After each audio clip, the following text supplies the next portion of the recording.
मुलांना लग्न झाल्याच्या नंतर नवरा बायकोच्या नात्यामध्ये एक प्रेम जिव्हाळा आणि एक विश्वास असतो ना, आणि असलाच पाहिजे, हो की नाही?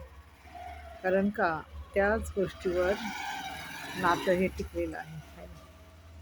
आणि जसं नवरा बायकोच्या नात्यामध्ये इज्जत असते ना, आणि समाज त्याला काही नावं ठेवत नाही. शेवटी काय म्हणतात, नवरा बायको भांडले, एकमेकाला काही केलं तरी ते म्हणतात, अरे ते नवरा बायको आहे, आज भांडतील उद्या गोड होतील, हो की नाही? परंतु जेव्हा त्या नात्यामध्ये तिसरा पुरुष येतो ना, तेव्हा ते नातं अगदी घाण बनतं. कुठली पण स्त्री एखाद्या परपुरुषाशी आपले संबंध जेव्हा जोडते ना, तेव्हा आधी तिची इज्जत जाते, हो की नाही? आणि तिला लोक नावं ठेवतात की असं असं आहे, तसं तसं आहे.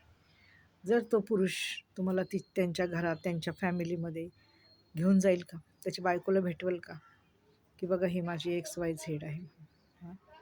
आणि त्यांना तुम्हाला तो इज्जत देईल का? सर्व गोष्टी लपवून ठेवाल तो. बघा ना तुम्ही. सांगणार पण नाही की मी कुठं काय शेण खाऊन आलोय म्हणून. मग मी स्त्रियांना सांगते की तुम्ही का तुमच्या इज्जतीचा फालुदा करून घेताय, इज्जतीचा पंचनामा करून घेताय, हो की नाही? असं करू नका.